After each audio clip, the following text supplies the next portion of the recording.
Assalamualaikum warahmatullahi wabarakatuh. Jumpa lagi dengan saya Dia. Kali ini kita akan bahas chapter 8 tentang perubahan kepemilikan ya, changes in ownership interest. Jadi interest ini adalah kepemilikan, bukan bunga ya, kepemilikan. Nah, tujuan kita pertama pembelajaran kita adalah saudara nanti diharapkan bisa membuat laporan konsolidasi ketika induk perusahaan persentase kepemilikannya meningkat atau menurun, naik atau turun selama periode akuntansi. Nah, untuk itu ada istilah yang dipakai yaitu pre-acquisition earning atau laba pra-akuisisi. Nah, apa itu laba pra-akuisisi? Laba pra-akuisisi itu sama dengan laba pembelian, dimana ini merupakan laba yang diperoleh anak selama periode akuntansi prior sebelum diakuisisi. Nah, diumpamakan di sini P itu membeli 90% kepemilikan di S pada 1 April 2016 seharga 427.500. Gimana perlakuan perakuisisinya? Ini dia. Jadi kalau kita mau menggunakan garis waktu ya, ini garis waktu, ini Januari, ini April ya, ini Desember, maka ini adalah pra-akuisisi. Jadi pra-akuisisi itu ini ya, dari 1 Januari sampai 31 Maret, karena 1 Aprilnya di sini sudah diakuisisi. Nah, demikian. Nah, jadi kalau seumpama S itu punya laporan seperti ini, yaitu Januari sampai Maret punya penjualannya 50, HPP 25 dan HPP dan biaya-biaya ya 25, maka laba bersihnya 25. Dan selama 1 tahun itu seperti ini ya, ini 1 tahun 200, 100 dan labanya 100. Nah, selama ini dividen yang dibayarkan adalah dividen pra-akuisisi adalah 20.000, setelah akuisisi adalah 30.000, total dividen adalah 50.000. Jadi kalau bisa dibilang di sini adalah labanya 25, di sini labanya 75. Dividennya yang pra di sini adalah 20, yang di sini setelah akuisisi adalah 30. Sehingga total laba adalah 100 dan total dividen adalah 50. Seperti ini ya, 100 dan 50. Oke. Nah, bagaimana sekarang kita mengakui atau menghitung saldo ya, saldo ekuitas pada tanggal akuisisi, saldo ekuitas. Nah, kalau capital stock ya atau modal sahamnya adalah 400, modal saham tetap sama ya. Kemudian RE-nya di sini ada 70, kemudian ada 75 dan ada 120. RE-nya selama periode ini. Nah, sehingga pada saat ini adalah pra-akuisisi ya. Ini diketahui semua. Ini pra-akuisisi. Pada saat diakuisisi adalah di sini. Diakuisisi. Maka berapakah nilai buku P saat diakuisisi? Nilai buku S ya saat diakuisisi oleh P. Kita lihat di sini ekuitasnya adalah 475. 475 ini dibeli 90% 1 April. Sehingga ada nilai pembeliannya adalah 427.500. Ini seperti di soal tadi. Dibeli dengan 427.500. Artinya apa? Artinya pada saat pembelian ini PV sama dengan fair value, sehingga tidak ada ekses. Itu ya. Nah, sekarang kalau begitu bagaimanakah caranya untuk mengakuisisi? Ada 2 cara yang pernah diusulkan oleh GAP atau juga di PSAK ya.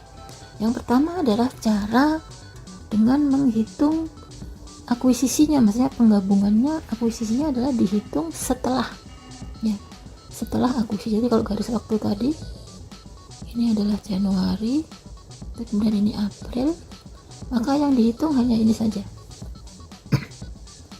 Jadi setelah akuisisi saja ini, karena April sampai Desember itu 9 bulan, 9 month, 9 bulan, maka dihitung hanya 9 bulan saja. Nah kalau dari soal tadi 9 bulan saja adalah ini kan 9 bulan, ini 9 bulan ya, 150 dan ada 150 dan kemudian ada biaya-biaya 75.000. Nah inilah yang disebut NCI share-nya juga dihitung sebesar 7.500. Ini kalau dihitung 9 bulan saja. Nah sedangkan bisa juga dihitung dengan full year ya, setahun penuh. Jadi kalau setahun penuh 200 dan 100, maka perlu adanya ini pre-acquisition income sebesar 22.500 dihitung dari 25.000. 25 itu adalah laba 3 bulan pertama ya, 3 bulan pra akuisisi, karena namanya adalah pra akuisisi. 25.000 dikalikan dengan 90% kepemilikannya, 22,5, dan NCI share tetap dihitung adalah full ya, full year semua ini full year. Kita lihat nilainya akan sama ya. Nilainya sama, hanya saja yang satu penghitungan tahun penuh dikurangi dengan yang prakuisisi, sementara yang satu adalah dihitung 9 bulan saja. Nah saat ini yang digunakan oleh PSAK adalah yang pertama ya, yaitu yang 9 bulan saja. Oke, mari kita lihat nanti bagaimana konsolidasinya ya.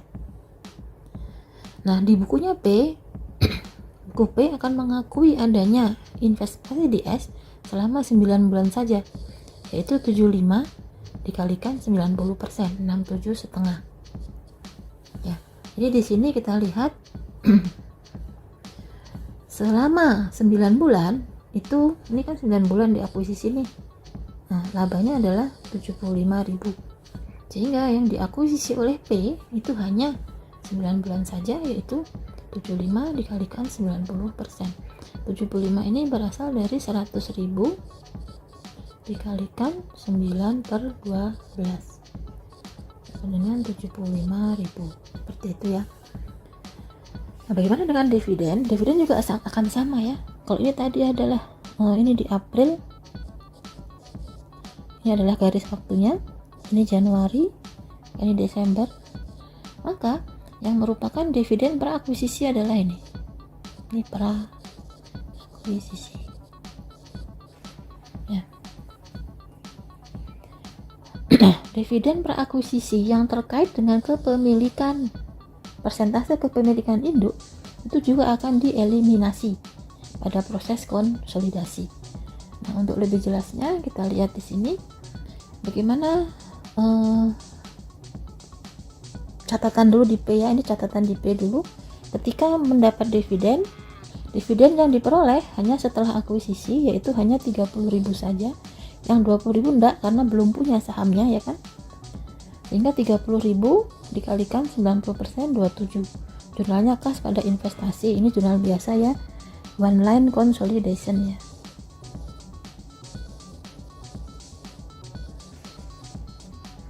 Jadi satu baris konsolidasi. Nah ini dia, kita lihat sekarang bagaimana membuat kertas kerja untuk eliminasinya, membuat kertas kerja konsolidasi. Nah perhatikan di sini bahwa karena A ini adalah untuk mayor ya kan, untuk pengendali yaitu kepemilikan mayoritas yang 90%, maka di sini semuanya adalah yang setelah akuisisi saja ya. Ini 9 bulan saja semua. 67,5 tadi 9 bulan, 27 juga dividen yang diterima 9 setelah diakuisisi. Selisihnya masuk investasi di S. Kemudian untuk penjualan kita lihat, untuk mengeliminasi rekening resiprokal, ini kan rekening resiprokal ekuitas, lawannya adalah investasi. Nah karena ada praakuisisi maka ada jurnal tambahan, yaitu sales pada CGS atau cost of sale dan biaya-biaya. Di sini ini adalah yang pra saja, pra akuisisi. Sedangkan yang di dividen ini dihitung adalah yang pra juga ini pra juga. Jadi pra akuisisinya digabungkan dengan jurnal B, yaitu jurnal resiprokal antara investasi dan ekuitas. Ya, dan mengembalikan investasi ke saldo awal. Jadi di sini kita lihat ada dividen ini, sehingga sekarang posisinya adalah ini semua awal ya. Modal awal periode, return earningnya awal periode, dan ini semua adalah awal. 427,5 kan awal tadi ya, ketika pertama kali investasi. Nah, NCI share, nah kita lihat di sini NCI share dihitung adalah selama 75 tadi ya, yaitu sebesar NCI share ini 75 dikalikan 10% ya. 75 tadi angka yang mana ya, lupa saya. Nah 75 itu ini ya prakuisisi juga ya. Setelah akuisisi ya, mana tadi. Nah ini laba setelah akuisisi adalah ini ya, 75.000. Jadi ini disesuaikan untuk labanya dengan NCI share-nya adalah 75.000, yaitu sama ya, ini dengan yang di atas. Ini juga kalau nggak salah ini berasal dari 75.000 dikalikan 90%. Di sini adalah 10%-nya. Nah, untuk dividen ini bedanya. Untuk dividen itu diambil yang 50.000 total ya, secara keseluruhan. Kenapa total? Karena kalau saudara perhatikan di sini, dividen ini nanti akhirnya akan menjadi di sisi untuk investasinya ini adalah 100% kan? Ini 100% ya kan? Sementara di penjualan dan HPP atau biaya-biaya lain ini kan laba nih, laba pra akuisisi. Nah ini adalah untuk mengeliminasi atau 100% kan, ini dia. Di sini kan cuma 75, ini kan cuma 75 juga. Nah untuk 100% ditambah 25 ini, sehingga ini kan selisihnya 25. Nah sehingga secara keseluruhan penjualan atau labanya menjadi 100.000. Seperti itu ya. Mudah-mudahan jelas maksud saya. Artinya tetap dengan jurnal ini sebetulnya 100% yang dieliminasi. Bagaimana sekarang kertas kerja untuk konsolidasinya? Kita lihat di sini NCI share dihitung dari setelah akuisisi saja, meskipun ini laba 1 tahun. Jadi setelah akuisisi saja. Begitu. Yang lainnya seperti biasa, income from S harus 0 ya kan, ini seperti biasa. Dan laba induk sama dengan laba konsolidasi jika menggunakan metode ekuitas dengan benar. RE juga sama, induk dan konsolidasi, metode ekuitas dengan benar. Dan kemudian ini dia untuk NCI kan terakhir ini ya. Nah ini dikalikan 10% itu menjadi NCI 52.000. Ini ke sini nih. Oke, investasi seperti biasa harus 0. Itu saja perubahan yang terjadi kalau menggunakan kalau terjadi misalnya kalau kepemilikannya itu tidak pada awal tahun, tetapi kepemilikan pada akhir periode, selama periode akuntansi. Nah sekarang pembelajaran kedua tujuannya adalah untuk menerapkan prosedur akuisisi pertengahan tahun ya. Jadi interim itu di tengah-tengah antara periode akuntansi. Nah di sini yang digunakan adalah akuisisi per bagian. Jadi akuisisinya itu bertahap, tidak langsung ya. Jadi P itu mengakuisisi 90% di S itu melalui series. Jadi melalui urutan kepemilikan dari 1 Januari sampai Oktober 2018. Di sini kita lihat di sini pada 1 Juli mengakuisisi adalah 5% dengan biaya investasinya 7.000. Nah, di sini karena masih 5%, maka kan masih cost method ya, ini masih metode cost. Ya kan? Kemudian di 1 Agustus ini mengakuisisi 5%. Sehingga di sini dengan harga 8.000 berarti ada sekarang kepemilikannya 10%, metodenya masih cost. Kemudian di 1 Oktober ini mengakuisisi 80% dengan nilai investasinya 210. Di sini mulai persentasenya 90%. Ini sudah metode ekuitas ya. Metode ekuitas. Ya. Nah, bagaimana caranya? Kita lihat di sini cara pengakuannya ya. Ini kan masih 10% yang pertama selama Juli sama Agustus. Ini Juli dan Agustus 5%, metodenya masih cost. Kemudian ini adalah investasinya 7.000, 8.000 dan 210. Total investasi adalah 225 di 1 Oktober. Pembeliannya sendiri di sini ya. Pembelian di 1 Oktober juga dengan kepemilikannya sekarang sudah 90%. Nah, kalau kita perhatikan di sini bahwa kepemilikan 90% itu dimiliki atas di soal itu diketahui bahwa ekuitas yang dimiliki S per 1 Oktober tadi adalah 210 kan ya, dengan di 100% kan ya, 100% nya menjadi 262.500, sementara fair value dari S ini sudah diketahui sebesar 220 di 1 Oktober ya, ini ya, 1 Oktober 2018. Oleh karena itu terjadi ekses. Nah, ekses ini diakui sebagai goodwill ya, eksesnya diakui sebagai goodwill karena ini sudah teridentifikasi semua. Sisanya adalah yang tidak diidentifikasi.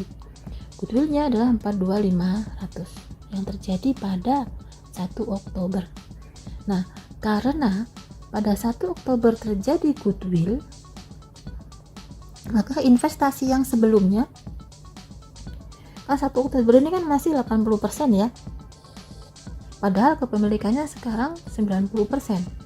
Berarti yang 10% itu juga harus di revalue, di akuisisi ini di adjustment, karena ada di revalue itu dinilai ulang ya, dinilai ulang.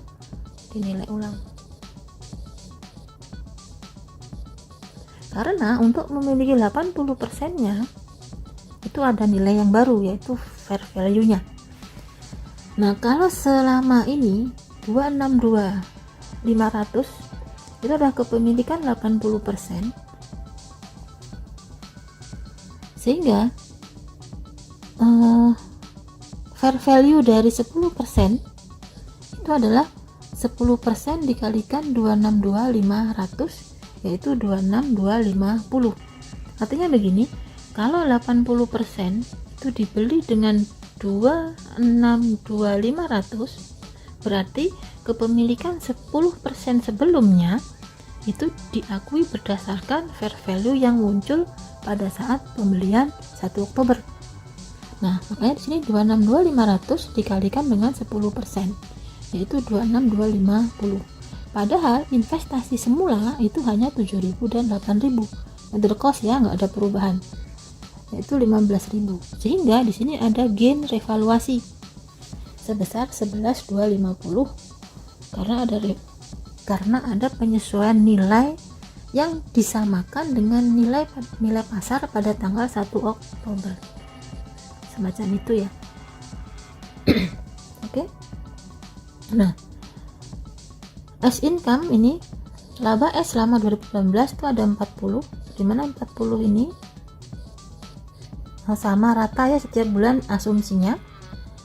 Jadi Januari sampai September, karena ini 30 itu artinya 9/12 ya, 9/12 dikalikan 40, ini Yang ini adalah 3/12, mulai Oktober ya, dikalikan 40, 10.000. Jadi dibagi antara sebelum total menjadi metode ekuitas dengan sesudah metode ekuitas ya.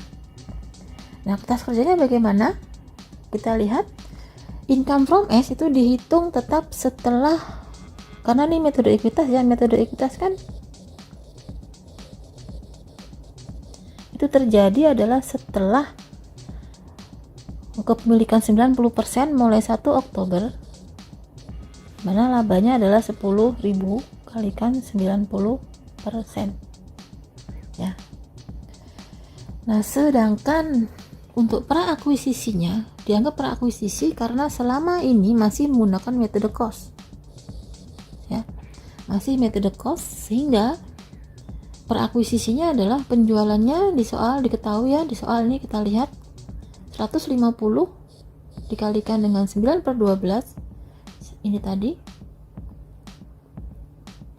9/12 Januari sampai September. Jadi kalau ini garis waktu lagi, ini garis waktu, ini Januari, ini masih cost, metode cost pada Juli ya, Juli itu separuhnya. Oke, ini Juli, ini masih metode cost. Kemudian Agustus masih metode cost, baru Oktober ini metode ekuitas. Nah, karena ada perubahan metode ini, maka selama Januari sampai Oktober, berarti kan akhir September, 9/12 ya, 9/12, 9 bulan dibagi 12, 1 tahun, maka penjualan dan ininya adalah merupakan praakuisisi seperti jurnal yang tadi.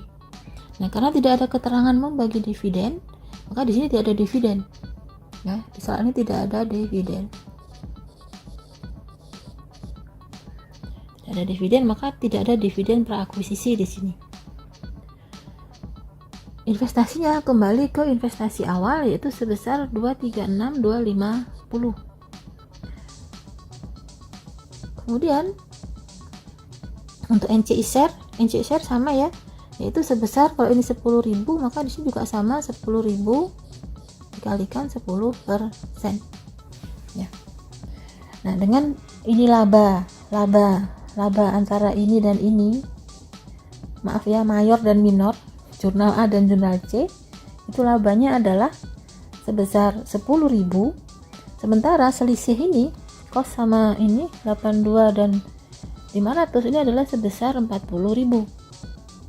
30.000 ya. Sehingga laba total keseluruhan 1 tahun adalah sebesar 40.000. Sama seperti ini tadi. Ini totalnya adalah 40.000. Jadi itu saja konsepnya. Intinya adalah sebetulnya yang kita jurnalnya adalah tetap 100% dan selama 1 tahun. Hanya saja ini adalah merupakan eliminasi karena praakuisisi.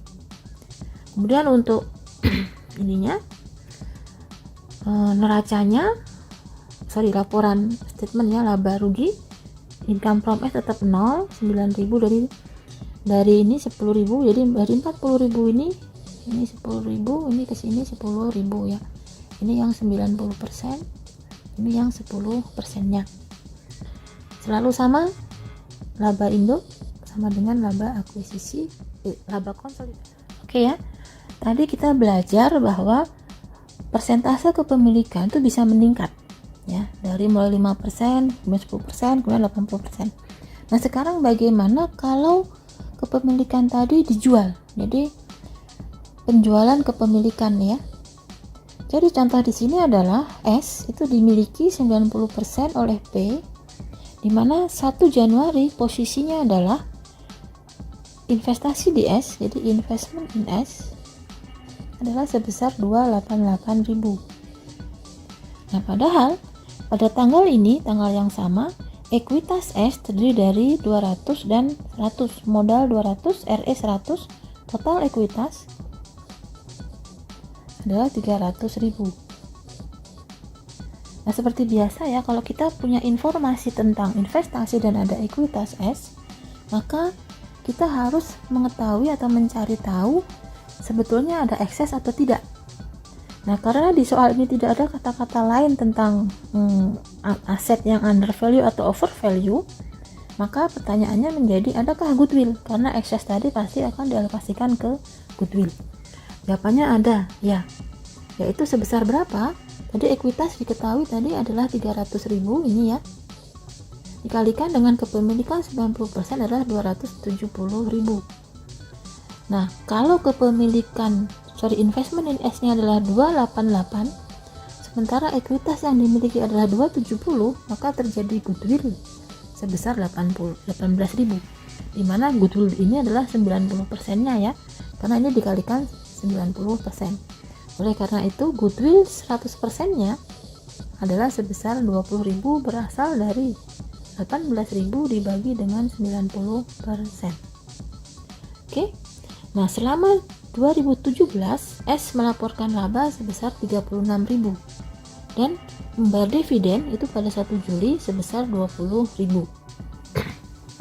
Nanti kita lihat bagaimana kalau dikatakan di sini penjualannya itu dilakukan pada beginning of period, jadi di awal periode. Jadi di sini P itu menjual 10% kepemilikannya. Jadi kalau dia semula punya 90%, kemudian dijual 10%, maka yang dijual adalah 10/90 atau 1/9-nya. 1/9 dari kepemilikannya itu dijual, ya. Yaitu 10%. Atau 1/9. 1 itu 1/9. Nah, dijualnya dengan harga berapa? Ternyata dijual dengan harga 40.000 pada 1 Januari 2017. Tadi kan posisinya ini ya. Posisinya investasinya 288. Kemudian di sini persentase kepemilikannya 90%. Lalu dijual 10% dari kepemilikannya, 10% dari 90 atau 1/9 dengan harga 90.000. Nah, pertanyaannya berapakah 1/9 dari investasi yang dijual? 1/9 dari investasi, karena kan dijual dia investment in S. Nah, kalau 1/9 berarti tadi investasi di S adalah 288 dibagi 9 atau dikali 1/9 ketemu 32.000. Nah, 32.000 ini dijual dengan harga 40.000. Nah, karena di sini yang dijual adalah saham, kan sahamnya dijual ya, lembar sahamnya, maka kepemilikan semula 90 itu sekarang menjadi 80%, 10%-nya dijual. Nah, bagaimana caranya mencatat? Karena transaksi saham ya. Kita lihat saldo 288 adalah saldo ketika awal ya, 1 Januari, kemudian dijual adalah 32, karena book value dijual ya, dikurangi dengan penjualan 32.000 ketemu setelah dijual. Nah, setelah dijual ini ditambah dengan ini income from S dikurangi dividen. Tadi kan income from S ketemunya 36.000, dividennya 20.000 adalah 16 ya kan, ini dia. Ini sama-sama 80% sekarang. Jadi karena dijualnya adalah 1 Januari, ingat ya, beginning of period, jadi dijualnya 1 Januari, maka mulai 1 Januari persentase kepemilikan sudah 80%. Makanya di sini dikalikan 80%. Oke. Sehingga akhir Desember saldonya adalah 268.800 kalau dijual awal periode. Nah, di bukunya P ketika dia menjual, kita lihat di sini kan ada dapat kas 40 kan tadi, di mana yang dijual cuma 32. Nah, inilah timbulnya adanya TMD atau tambahan modal di setor, additional paid in capital ya, additional PIC. Istilah yang lama kita pakai adalah agio saham, tapi istilah itu sudah nggak dipakai lagi, kita pakai PIC atau tambahan modal di setor, additional PIC sebesar 8.000. Ingat ini kenapa masuk ke PIC, karena ini adalah penjualan saham, penjualan lembar saham. Sampai dijual dari 90% kepemilikan dijual 10%, sehingga sisanya 80%. Oke. Nah, ini adalah kalau kita mau cek di buku besar ya. Ini adalah T account, investment in S semula 288, dijual 32, kemudian ada income 28800, ada dividen 16.000, sehingga saldo akhirnya 268.800. Kasnya keterima 40 dan 16 ini karena penjualan saham, ini karena dividen ya. Tadi kan 20.000 nih, dividen 20.000 kali 80%. Ada PIC 8.000 jurnal tadi itu. Kemudian income from S ada 28800. Berasal dari 36 laba setahun dikalikan 80%. Nah, seperti ini buku besarnya. Nah, kertas kerjanya kita lihat langsung ya, yang A ini adalah mengeliminasi income dan dividen, mengembalikan investasi ke periode awal ya, beginning of the period, yaitu income from ini sama ya, jurnalnya 16.000 sama semua. Ini jurnal sudah kita pelajari dari mulai bab 1 sampai bab bukan bab 1 ya, bab 2 sampai terakhir ya. Sekarang ini bab 8. Nah, ini adalah resiprokal ya, rekening yang resiprokal karena dimulai 1 Januari, maka ini adalah posisi 1 Januari. Nah, di posisi 1 Januari ada modal 200, tadi sudah diketahui ya, RI 100, dan ada goodwill 20, jangan lupa. Nah, yang ini dikalikan mayoritas 80%, ini dikalikan minoritas 20%. Total ini ya, total ini semua dikalikan saja. Ini sudah biasa juga, saudara ketahui. Dan yang terakhir NCI. NCI-nya karena sekarang sudah 80% sejak 1 Januari, berarti NCI-nya adalah 20%. Ini dia. Sama ya, 36, kemudian ini kalikan sama semua. Ini seperti yang biasa. Tidak ada perubahan. Pas kerjanya juga demikian. Konsolidasinya ini kita lihat, ini 36, ini juga 36 ya, karena ini apa, dijualnya itu adalah 1 Januari, jadi ini langsung 80% selama 1 tahun ya, 2017.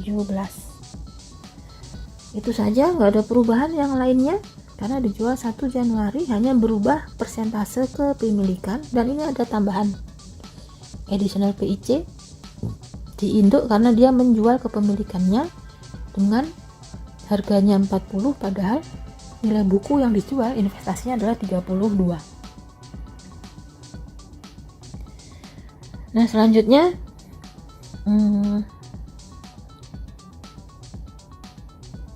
penjualan selama periode akuntansi. Nah, kalau tadi adalah pada awal periode, sekarang adalah penjualan selama periode akuntansi. Nah, maksud dari penjualan awal periode selama periode itu artinya bukan dijualnya bukan 1 Januari, tapi selama ini. Bisa dijual April, Mei, Juni, Juli dan seterusnya di antara ini ya. Nah, kalau di soal ini ya misalkan ya, main isunya, isu yang perlu diperhatikan ketika penjualannya adalah diasumsikan selama periode akuntansi, jadi pada tanggal penjualan ya. Jadi dicatat, ini asumsinya adalah dicatat pada saat penjualan. Kalau yang tadi sebelumnya adalah dicatat pada awal periode, ini dicatat pada saat penjualan. Nah, kita perlu memperoleh nilai buku dari yang dijual pada tanggal penjualan otomatis ya. Yang kedua adalah menghitung nilai sisa dari komponen-komponen yang belum diamortisasi. Jadi kalau pada saat akuisisi awal itu terjadi ekses, di mana eksesnya itu adalah aset tetap atau yang lainnya, maka kita harus mencari yang belum diamortisasi. Nah, karena di soal tadi adalah eksesnya diakui sebagai goodwill, maka nilai goodwill tidak mengalami perubahan ya, karena goodwill itu baru menurun nilainya jika ada terjadi penurunan nilai goodwill. Nah, di sini P tetap menjual 10%, hanya saja bukan 1 Januari tapi sekarang 1 April dengan harga yang sama, yaitu 40.000 ya.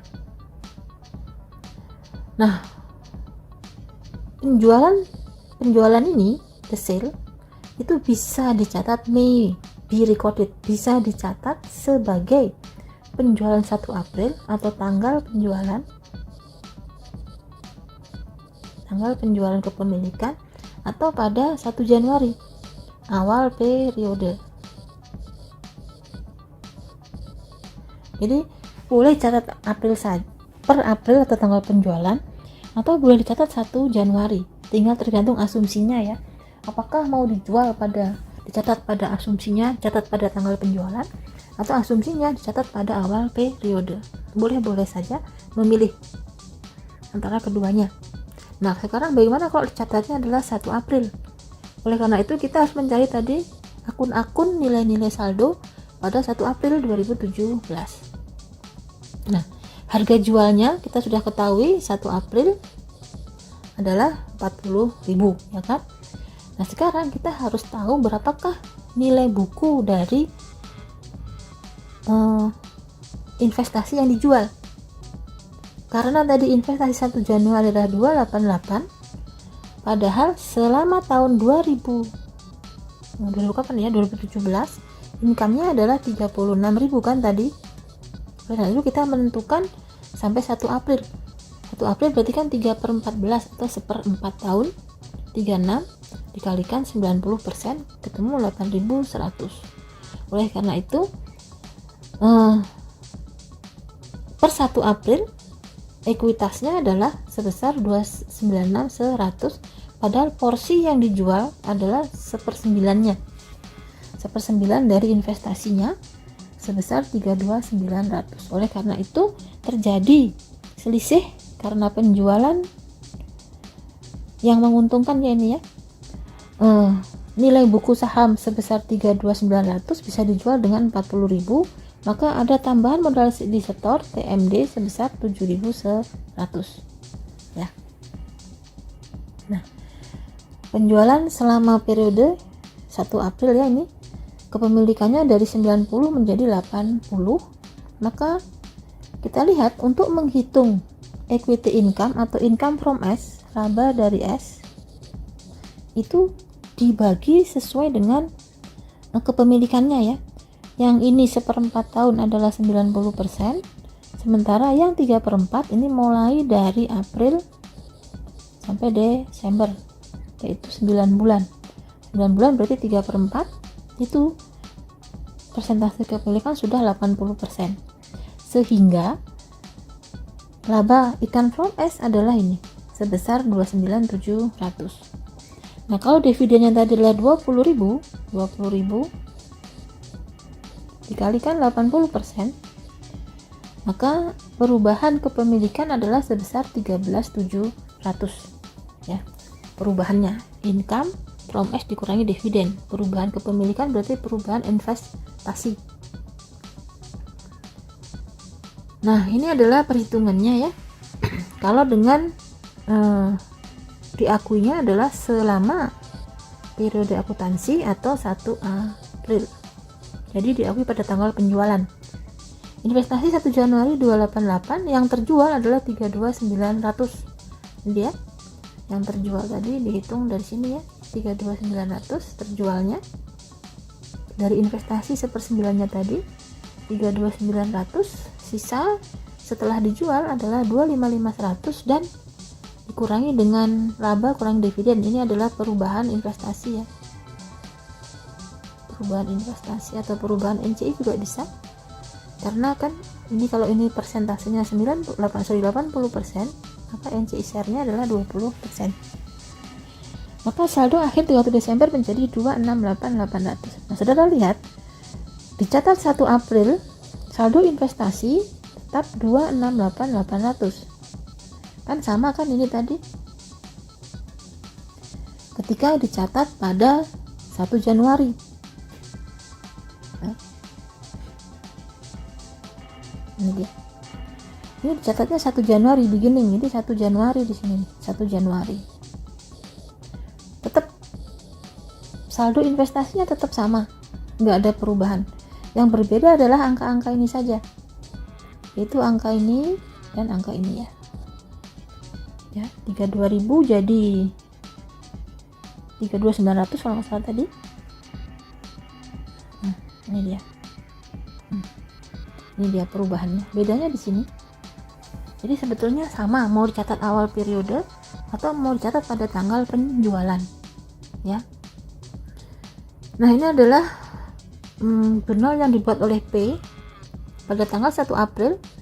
Ketika dia menjual, ingat 1 April di sini kan masih kepemilikan 90% ya. 8.100 adalah 36.000 tadi.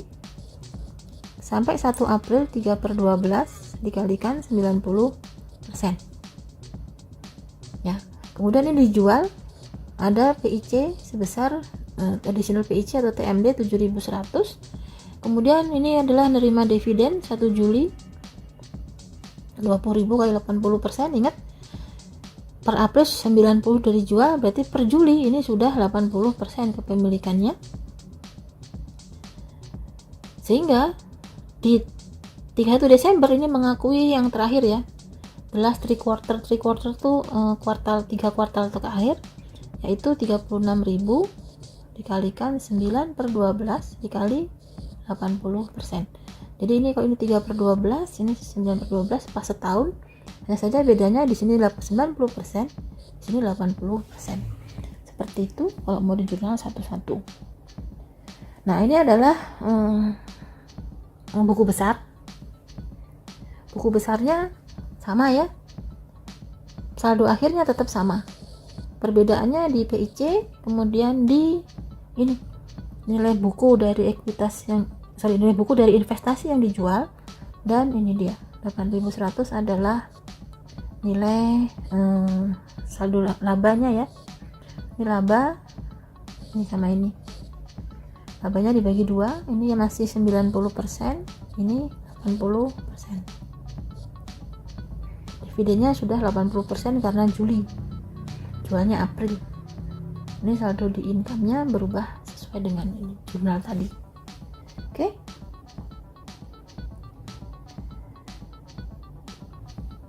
Nah, sekarang bagaimana ini adalah hasil interest during konsolidasinya ya. Perbedaannya ini 32 dan 32.900 tadi. Kemudian NCI share-nya juga akan dibagi 2 juga ya. 3/12 dan 9/12, 900 dan 5.400. Perbedaannya ya, ekuitasnya ada Januari dan ada April, maka NCI-nya juga ada Januari dan ada April. Ya. NCI share nih. Saya kira itu. Lalu ini NCI ya, ini NCI. Ini NCI share.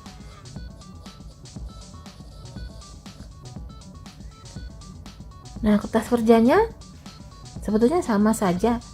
Income from S ini dihitung tadi 2 ya. 297 kan dari sini tadi nih. Tadi income from S. Ini ya. Ini di total adalah 29.700. Ini. Dividennya adalah dividen setelah penjualan 10%, jadi dikalikan 80%. Kemudian jangan lupa untuk jurnal B, seperti biasa jurnal B kan jurnal resiprokal ya. Resiprokal untuk investasi dan ekuitas. Di sini ada ekuitas awal dan goodwill awal. Jangan lupa ini dibagi 2 ya, ada 1 April dan 1 Januari dan 1 April untuk NCI. Investasi di S kembali ke posisi pada awal periode, yaitu 255.100. Kemudian NCI share 6.300 sudah dihitung tadi ini. Ini dia NCI share. Dan dividennya adalah 20.000 dikalikan 20%, yaitu sebesar 4.000. Selisihnya adalah perubahan NCI share. yaitu 2.300. Nah, kita lihat sekarang dari sini NCI share ini sekarang 36.000 ini dikalikannya adalah 10% 3/12 dan 20% 9/12 sesuai dengan tadi ya, penjualannya adalah tanggal 1 April dan di sini sudah 80%. Nah, seperti biasa income per base harus 0, laba induk sama dengan laba konsolidasi kalau metode ekuitasnya benar. Dan di sisi neracanya investasi di S harus 0. Kemudian ada tadi PIC karena ada penjualan selama periode penjualan saham ya, selama periode akuntansi yaitu adalah tanggal 1 April. Dan di sini ada NCI 1 Januari, NCI April dan perubahan NCI karena adanya perubahan laba dan dividen. Nah, sekarang bagaimana kalau penjualan persentase kepemilikan tadi sampai menyebabkan dekonsolidasi? Artinya dari 90% sampai menjadi kurang dari 50%. Ya, kurang atau sama dengan 50%. Nah, kalau semacam ini terjadi, maka harus ada pengakuan gain atau loss yang harus diakui. Dimana gain atau loss ini merupakan selisih ya, the aggregate of fair value dengan fair value yang diakui dan fair value dari NCI non controlling interest in the former sampai at the date of the sampai deconsolidated. Jadi pada saat diakuisisinya ya, nilai wajar dari sisanya, sisa minoritasnya atau non pengendalinya pada subsidiary yang awal. Jadi semula kan anak perusahaan, karena dekonsolidasi kan menjadi tidak anak perusahaan lagi. Nah, ini fair value dikurangi dengan the carrying amount, nilai buku ya, dari persentase non pengendali, kepemilikan non pengendali dari former subsidiary. Jadi anak perusahaan yang sebelumnya kan sekarang bukan anak perusahaan lagi karena terjadi dekonsolidasi. Jadi ini ya, A dikurangi dengan B ya, yang mana yang A ini dipilih, yang mana yang diketahui ya, bisa yang 1, bisa yang 2 dan bisa yang 3. Nah, selisih antara A sama B itu merupakan gain atau loss pada saat terjadi dekonsolidasi. Nah, bagaimanakah kasusnya? Di sini adalah penjualan kepemilikan mengakibatkan dekonsolidasi. Diasumsikan P menjual seluruh kepemilikannya 90% dengan kas 550.000.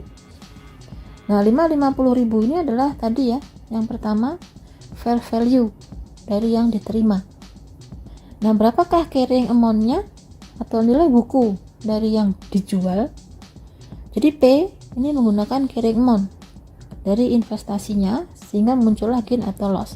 Semisalkan nilai carrying amount-nya adalah 530.000, maka terjadi gain sebesar 20.000. Jurnalnya gampang saja, kas investasi pada gain on sale. Sale adalah sale penjualan investasi ya. Jadi ini seolah-olah seperti menjual investasi jangka pendek kan? Itu timbul, jadi changes ownership itu timbul dari anak yang melakukan transaksi saham. Jadi S itu melakukan transaksi saham ya, transaksi saham. Kalau tadi adalah induk yang menjual-jual sahamnya atau kepemilikannya, sekarang anak yang melakukan transaksi saham. Jadi S, saham S, subsidiary stock issuance. Jadi kalau S itu menerbitkan saham, itu merupakan cara untuk memperluas operasi melalui pembiayaan eksternal. Jadi seperti biasa ya, kalau sebuah perusahaan membutuhkan dana, maka dana tersebut bisa diperoleh dari dua cara atau banyak cara ya, dua cara kayaknya ya. Yang satu berkaitan dengan utang bank, yang satu berkaitan dengan utang lainnya atau berkaitan dengan saham. Jadi jual saham adalah bagian dari memperoleh dana tambahan ya dari luar, makanya external financing. Jadi kebutuhan dana perusahaan itu bisa diperoleh dari hutang bank, kemudian hutang obligasi ya, yang jangka panjang ini ya, dan yang terakhir adalah dari saham, penerbitan saham maksudnya ya. Nah sekarang kita lihat jika S itu menjual additional share, dijual. Jadi S itu menjual saham tambahan, additional saham tambahan ke induk.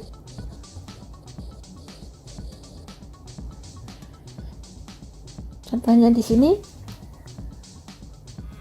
P memiliki kepemilikan 80% di S, ya kan? P investment. Oh, belum tentu ke induk ya, ini belum tentu, sebentar. Ini ke induk atau enggaknya kita lihat dulu. Nah, di sini P investasi 180.000 pada 1 Januari yang sama dengan 80%, dimana saat itu 80% dari S ditambah dengan goodwill 20.000 ya, sehingga total gue adalah 25.000. Maksudnya di sini adalah 20.000 dibagi dengan 80%, karena 20.000 nya kan 80% nya, sehingga ini adalah dari ekuitasnya ditambah goodwill sebesar 20.000, maka investment in S nya adalah 180.000. Ini dia ya. Nah sekarang S itu menjual saham, tambahan saham ya, tambahan sahamnya adalah 10.000 tadi adalah pembelian 80%. Kalau saham S ini, S saat ini punya saham S ya, saham S ada 10.000 lembar, maka 8.000 lembar ini dimiliki oleh P karena dia punya 80% ya. Nah ini adalah saldo-saldonya. Ternyata nilai parinya adalah 10 ya. Kalau nilainya 100.000, jumlah lembar sahamnya 10.000, maka nilai pari 10, maka ada modal saham nilai nominal 100.000, ada additional PIC 60, dan ada RE 40. Nah total ekuitas adalah 200.000. Nilai buku ekuitasnya, berdasarkan nilai buku ekuitas, maka nilai per lembar saham adalah sebesar 20 per lembar, dihitung dari 200.000 dibagi dengan lembar saham ya. Artinya adalah nilai buku saat ini dari lembar saham ini 10.000 adalah sebesar 20 per lembar, seperti itu. Nah ini dia, S menjual share-nya ke induk, jadi menjual saham tambahannya ke induk. Artinya induk yang semula punya, induk atau P yang tadi semula punya 8.000 lembar karena 80%, sekarang dia dijual lagi 2.000. Jadi P sekarang punya 10.000 lembar saham ya, lembar sahamnya S. Nah karena sekarang ya, sebelum penjualan kan sahamnya kembalikan 80%. Dari 8.000, jumlah lembar sahamnya semula adalah 10.000. Nah sekarang karena dijualnya ke S 2.000 ini, kan ini ditambah 2.000 ya, karena dibeli sama P langsung, dan S menambah additional sahamnya tambah 2.000, maka sekarang kepemilikannya menjadi 10.000 dibagi dengan 12.000, yaitu 83/3% atau 83,333% ya. Semacam ini. Nah bagaimana kalau dijual pada 20.000 pada nilai buku? Kalau dijual pada nilai buku dikatakan di sini no changes in goodwill. Jadi goodwillnya tidak mengalami perubahan. Misalkan di sini ekuitas S adalah 200, ya kan? 200 ini terdiri dari tadi itu ya.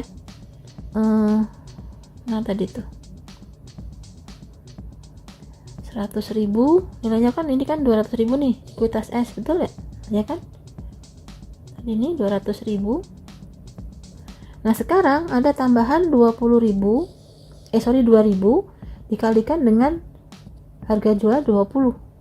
Ada tambahan 40. Makanya di sini ditambah 40.000. Makanya jadi 240.000. Kepemilikannya semula 80%, setelah penjualan menjadi 83/3%. Nilainya adalah 200.000. Jangan lupa goodwillnya tetap. Maka sekarang investasinya adalah 180.000 ditambah dengan 40.000. Ketemu 220 karena goodwillnya tidak berubah. Goodwill tidak berubah, mengapa? Karena penjualannya ini adalah sebesar 20. 20 ini kan padahal nilai bukunya ya.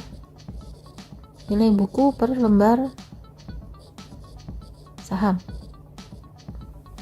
Jadi tidak ada perubahan goodwill. Ini contohnya. Kemudian bagaimana kalau dijualnya dengan harga yang berbeda? Dijualnya sekarang dengan harga 35. Nah, karena dijual dengan harga 35, maka tambahan saham tadi adalah 2.000 dikalikan 35, yaitu 70.000.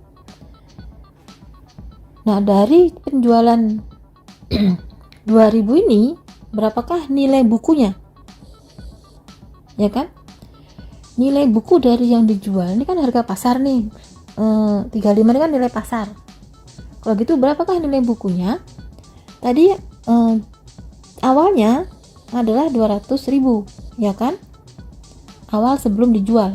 Setelah itu ditambah dengan 70.000 karena ada penjualan ini dengan nilai sebesar 35. Persentase kepemilikan yang baru setelah penjualan adalah 225.000. Padahal nilai buku sebelum dijual adalah ini 200.000, persentase kepemilikannya masih 80%, yaitu 160.000.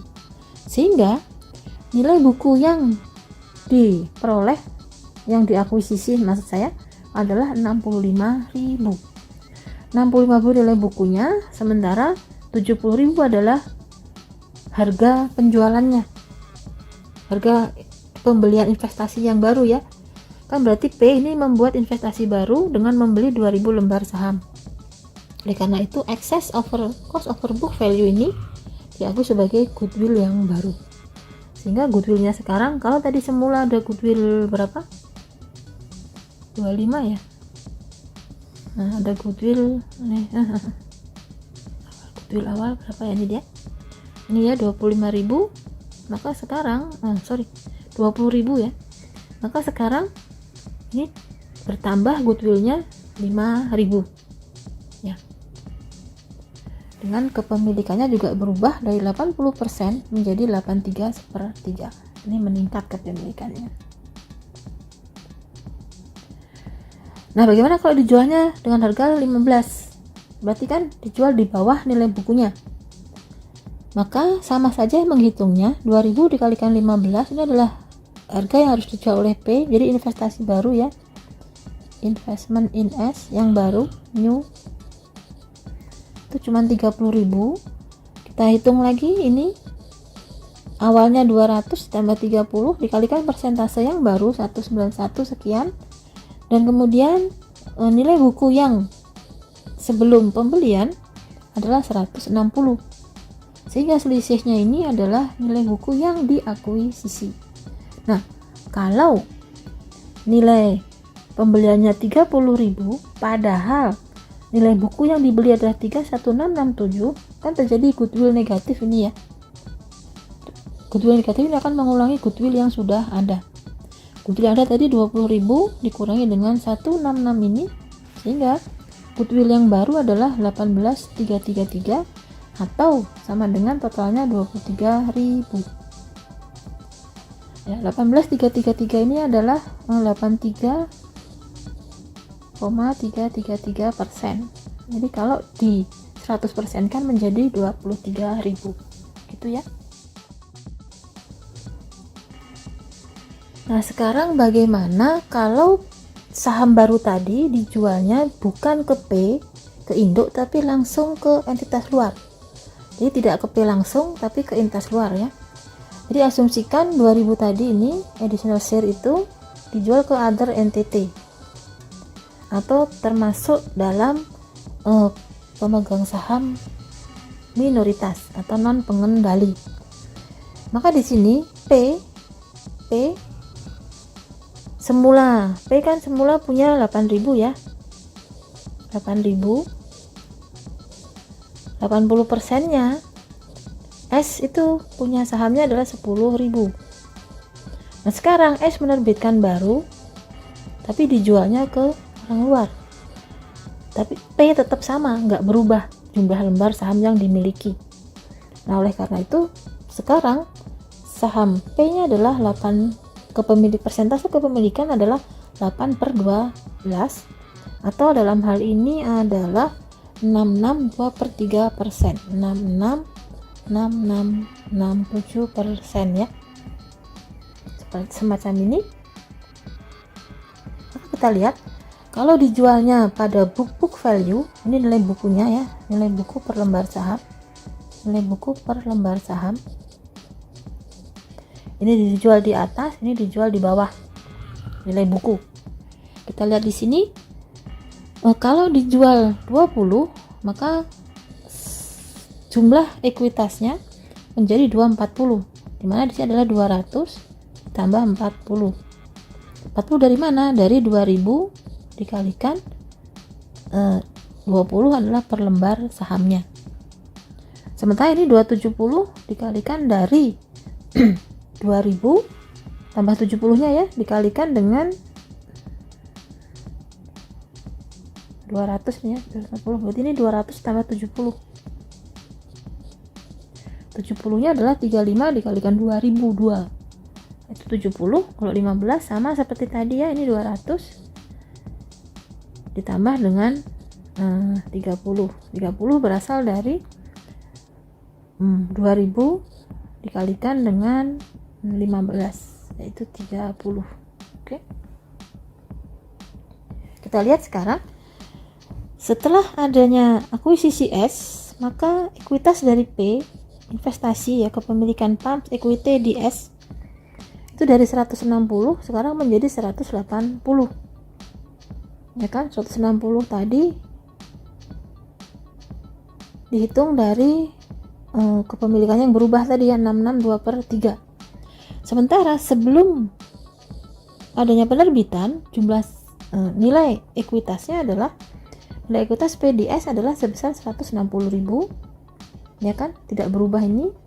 Padahal sekarang kepemilikan, setelah terjadi perubahan kepemilikan menjadi berubah 180.000, maka ada increase atau decrease ya. Investasi di S, kalau ini 0 karena tidak ada perubahan, sementara ini ada perubahan 20, perubahannya nambah ya. Kenapa bertambah? Karena semula 160 sekarang menjadi 180, sementara di sini adalah berkurang ya. Karena investasi bertambah berkurang, maka untuk yang 35 bertambah investasi akan didebet, untuk yang 15 berkurang karena investasi akan dikredit. Maka kalau dijual pada nilai 20, tidak perlu dijual, tidak ada catatan, kan sama saja, nilai investasi tidak berubah ya, nilai investment in S tidak berubah. Kalau di atas nilai buku, investasi akan bertambah, yang bukunya adalah 20 ini. Kalau di bawah nilai buku, investasi akan berkurang, seperti jurnal angka-angkanya ya tadi, hitungannya ya. Nah, sekarang bagaimana kalau terjadi treasury stock? Apa itu treasury stock, masih ingat? Nah, treasury stock adalah saham yang ditarik. Saham ditarik. Nah, di treasury stock ini otomatis kan kalau ada saham ditarik, maka jumlah lembar saham yang beredar jumlah lembar saham beredar akan berkurang, ya kan, turun atau akan berkurang, minus ya. Nah, bagaimana perlakuannya, kita pahami dulu. Katakan di sini ya, transaksi treasury stock oleh perusahaan subsidiary. Jadi subsidiary itu menarik sahamnya. Nah, akuisisi atas saham treasury atau penarikan saham oleh subsidiary akan mengurangi, decrease ekuitas dari subsidiary, otomatis ya. Ekuitas sudah akan berubah karena menjadi pengurang. Akibatnya jumlah saham yang beredar juga akan berkurang karena sahamnya ditarik.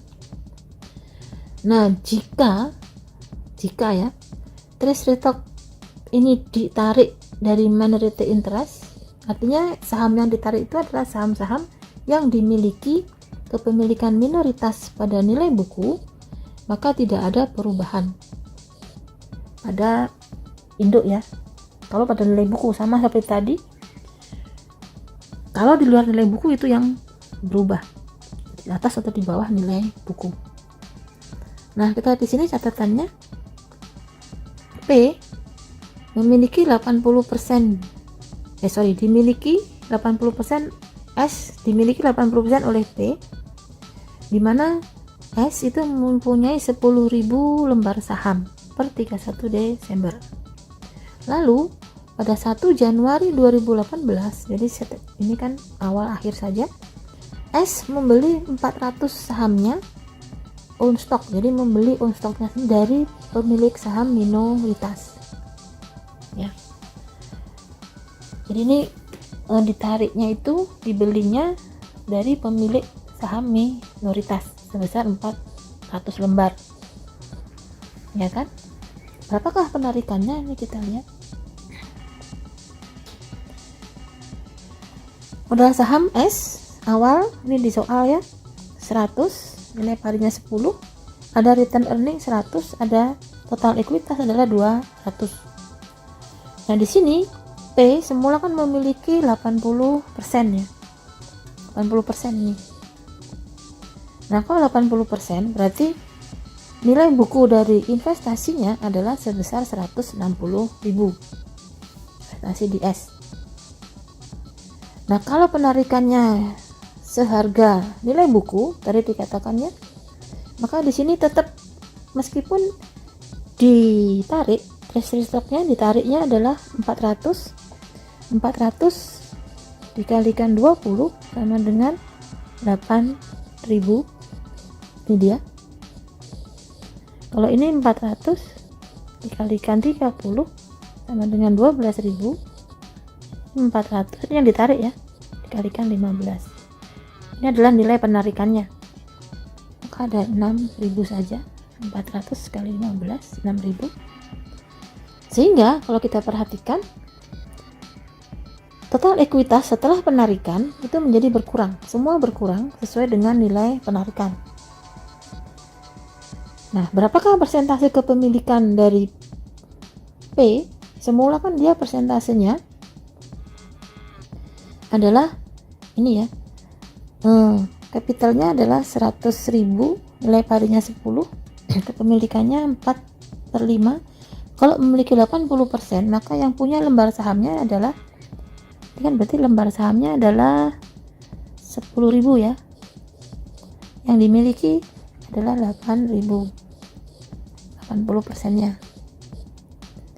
Nah, sekarang dari 8.000 ini ditarik kan, maka kepemilikannya sekarang adalah, karena tadi 10.000 ditarik, 10.000 ditarik 400 sama dengan 9.600. P punya P 8.000, karena punya P kan nggak ditarik, yang ditarik adalah yang minoritas, sehingga 8.000 dibagi dengan 9.600 adalah 5/6, atau berapa 5/6 itu 666,6667 gitu kali ya. Jadi kepemilikannya berubah dari 4/5, 80%, 4/5 menjadi 5/6, koma. Nah, ini adalah perhitungannya. Ekuitas di S ya. 200 kepemilikannya pada saat sebelum ya, ini before, sebelum. 160 setelah diakuisisi dengan harga nominal, nilai buku ya. Dengan harga nilai buku tidak ada perubahan. Kalau ditarik trace returnnya dengan harga di atas nilai buku, maka terjadi penurunan ekuitas PDS jadi 156. Tapi kalau saham treasury-nya adalah 15.000, terjadi kenaikan suara saya habis, sebesar 161, dari 160 menjadi 161667. Bagaimana mencatatnya? Ini dia. Ketika ada pengurangan ya, investasi berkurang, lawannya adalah tambahan TMD ya, karena ini adalah transaksi saham treasury ya, penarikan saham.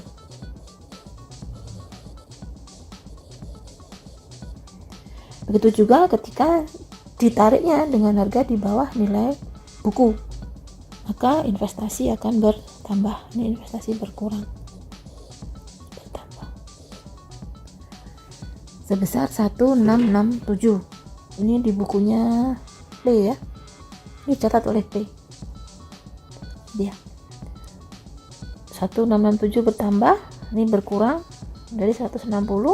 Ini dia 160 kurangi dengan ini 156667, temunya adalah 33333. Nah, sekarang bagaimana kalau terjadi stok dividen atau stok split? Jadi kalau stok split itu kan cuman pemecahan saham ya.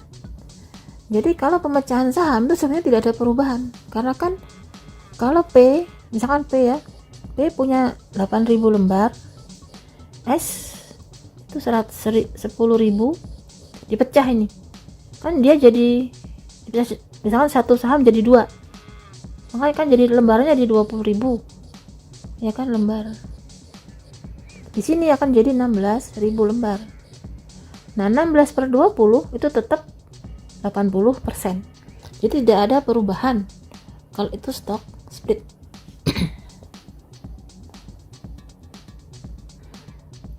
Nah, bagaimana kalau itu ini unaffected nih, dikatakan unaffected, tidak berpengaruh ya kalau stok split, paling-paling jumlah lembar sahamnya yang berubah. Nah, bagaimana dengan stok dividen? Subsidiary equity accounts are charged in the case of stock dividend. Ya betul, return earning equal to par or stated value or the market price of additional share issued. Oh, jadi kalau ada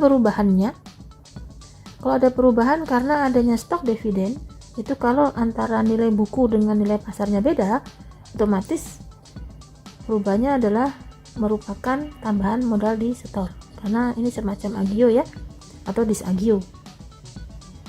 Sedangkan kapitalisasi earning tidak akan mempengaruhi pembukuan dari induk, tetapi tidak mempengaruhi parent accounting. Jadi perubahan induk mempengaruhi, tapi mempengaruhi nilai capital stock, additional PIC, dan RE yang harus dieliminasi pada saat konsolidasi. Nah, ini dia, dieliminasi saat konsolidasi. Jadi artinya kalau ada stok dividen itu akan muncul stok dividen ini harus dieliminasi. Jadi sama seperti dividen kas, kan dividen kas juga dieliminasi, maka dividen stok ini juga harus dieliminasi. Bagaimanakah catatannya? Ini dia. P memiliki 80% dari saham beredar S pada 1 Januari dengan harga 160. Ekuitas S tuh ini, ya kan? Kalau ini punya 80%, kan sama dengan 160. Berarti kan dari awal tidak ada ekses ya. Nah, kemudian S melaporkan laba selama 2016 adalah 30.000 dan dividen adalah 10.000. Jadi kalau kita mau tentukan investasi di S akhir periode adalah, ingat, investasi berubah karena laba dan karena dividen. 24 ini berasal dari ini kan 30.000 kalikan 80%, ini adalah 10.000 kalikan 80%, hasilnya 24 minus 8 karena ada dividen, sehingga akhir periode saldo investasi in S adalah sebesar 176.000. Nah, sekarang kita lihat di sini. Income from S adalah 24, betul? Dihitung dari sini tadi ya. Income from S 24, kemudian dividennya 8, selisihnya adalah perubahan dari investasi selama periode ini. Dan ini awalnya saldo-saldo awal dieliminasi ya. Modal saham 100, kemudian ada PIC 20 dan ada RE 80. Investasinya awal ya kan, atas kerjanya. Ini kalau stok split nih kayaknya ya, bukan, ini masih awal, belum ada stok ya, belum ada ininya. Nah, kalau bagaimana kalau stok dividen? Nah, kemudian jika ya selain ada dividen cash tadi, ternyata S juga membagi stok dividen, yaitu dengan memberikan 10% stok dividen ya, dimana pada saat ini penjualannya, harga jual dari stok dividennya adalah 40 per lembar saham.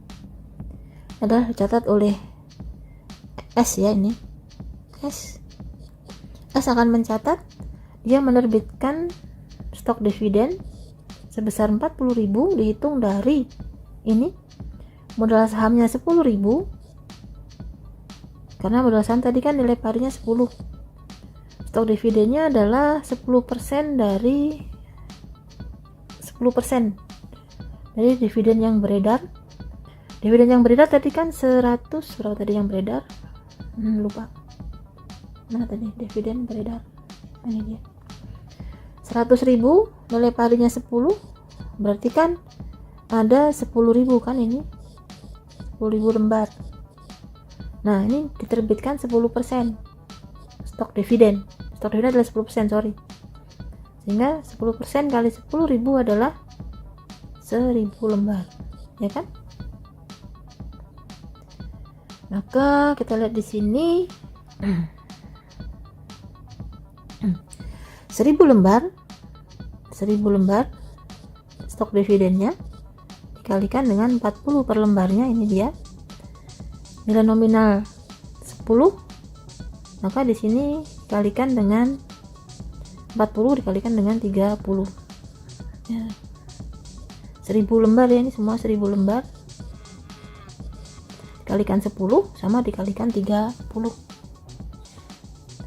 itu dihitung dari 40 minus 10 ya. 40 adalah harga pasarnya, 10 adalah nilai nominal, maka ada TMD sebesar tambahan modal start 30. Sehingga ekuitasnya sekarang yang dimiliki oleh S adalah 110.000, dimana di sini lembar sahamnya adalah 11.000 lembar, ya kan? Ada additional PIC 50 karena ada tambahan, ini 30 dari semula 20, RE nya tidak berubah 80, sehingga total ekuitas yang baru setelah stok dividen adalah sebesar 240.000.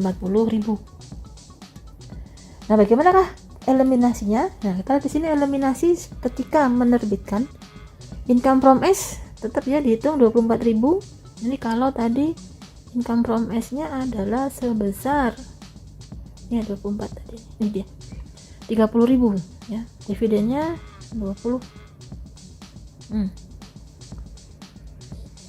10.000 dikalikan persentase kepemilikan di S tadi adalah 80%.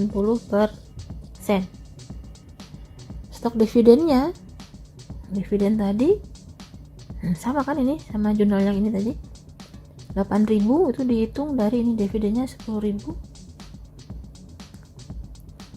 ini 10.000 kalikan 80% juga selisihnya adalah perubahan dari nilai investasi. Nah, ini yang berbeda, ini ya, stok dividen ini harus dieliminasi. Eliminasinya karena dia saham, bagian dari ini rekening resiprokal antara investasi dan modal saham ya. Ketika S menerbitkan saham, S akan mencatat stok dividen di debit. Maka secara konsolidasi stok dividen ini dikredit supaya akhirnya menjadi 0. Seperti itu.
Itu latihannya. Mari kita bahas treasury stock yang ditarik ya, saham ditarik oleh subsidiary ya.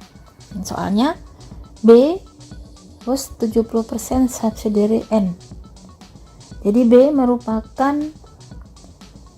atau dimiliki 70%. Jadi ini adalah B itu dimiliki 70% oleh N. Berarti kan N adalah induk ya. B adalah anak.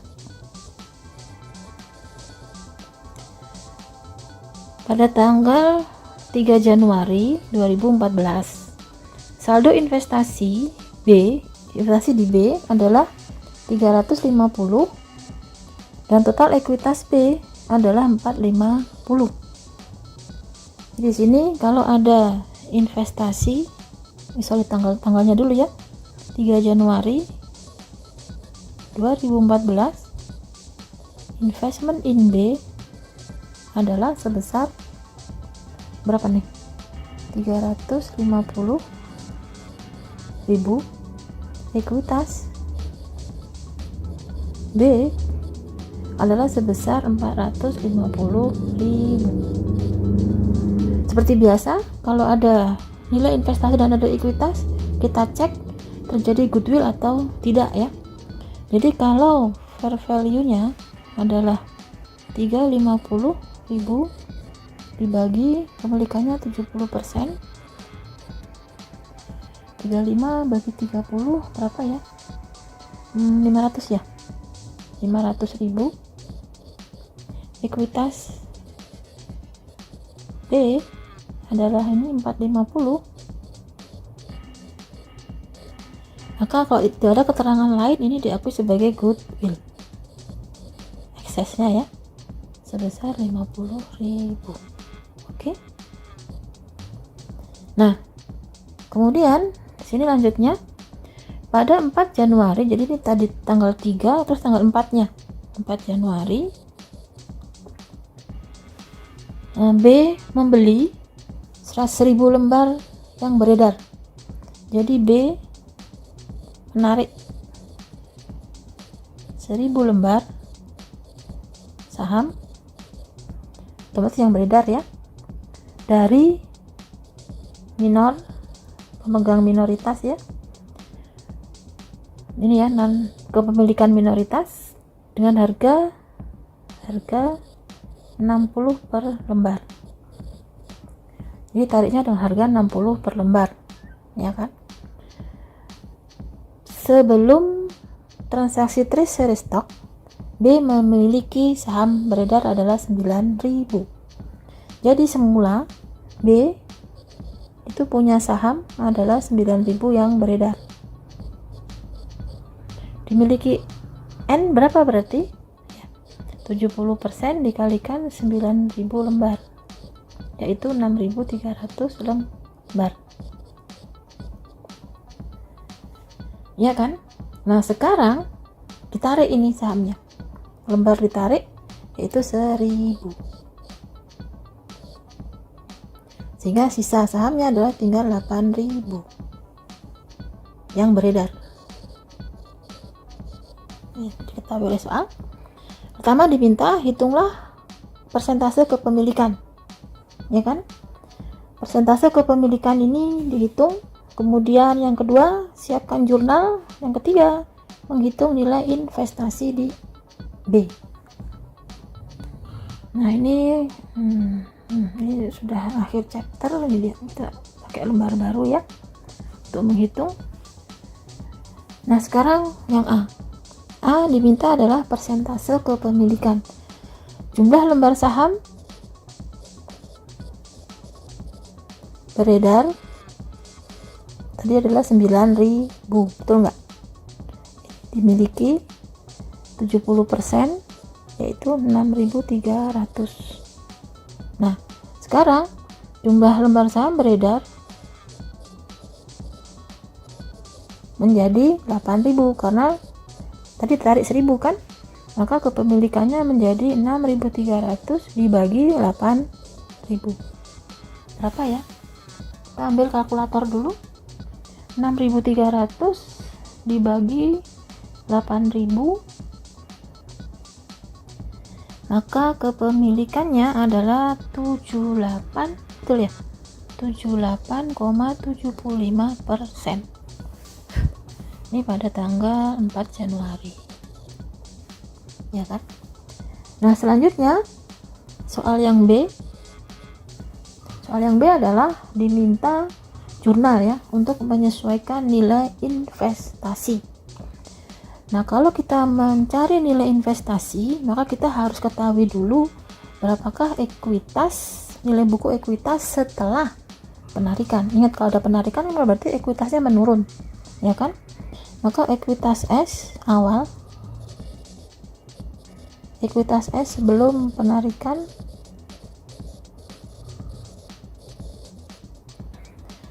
adalah sebesar berapa tadi? Lupa saya. Ekuitas B ini ya, 450.000.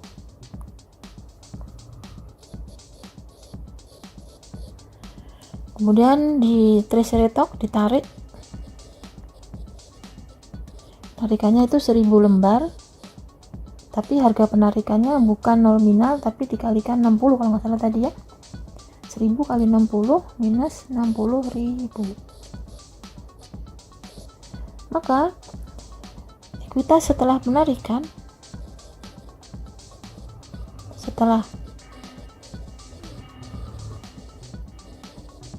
adalah sebesar berapa nih?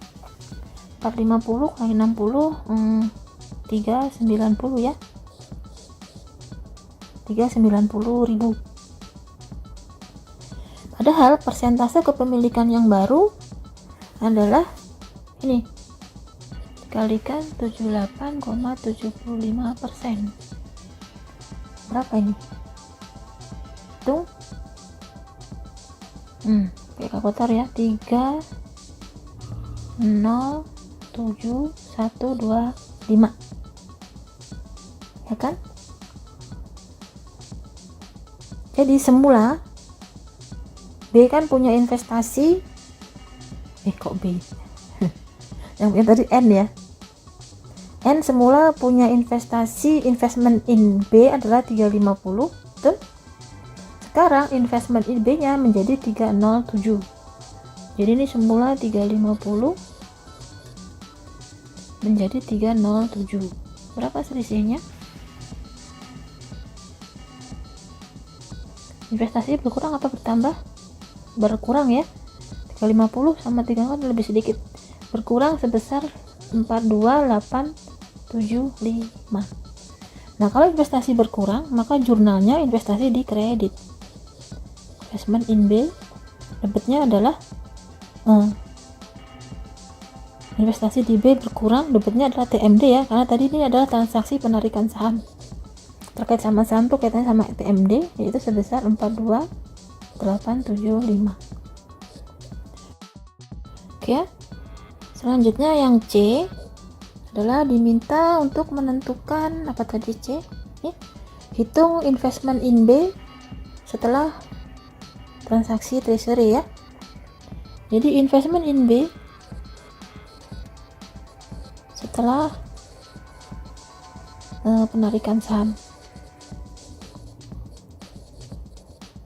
Kita lihat tadi ekuitas B setelah penarikan saham adalah 350,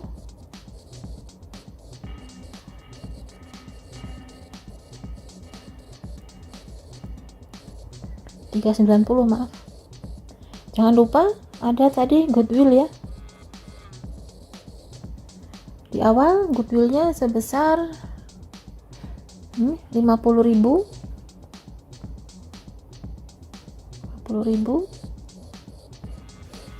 maka fair value ekuitas adalah sebesar berapa nih? 0,00440 ya. 440.000, persentase kepemilikan yang baru ya 78,75%. Maka investment in B setelah penarikan adalah sebesar, kalkulator saya mati, 440 dikalikan dengan 7875%, 346.500. Itu jawabannya. Saya kira itu dulu paparan saya, termasuk ini ya, pembahasan soal berapa ini? 811. Dan moto saya hari ini adalah everyone thinks of changing the world. Jadi semua berpikir untuk merubah dunia, tapi no one thinks of changing himself. Jadi tidak ada yang berpikir untuk merubah diri sendiri. Ini lebih penting karena kita harus merubah diri sendiri agar bisa merubah dunia. Saya akhiri paparan saya di bab 8. Wassalamualaikum warahmatullahi wabarakatuh.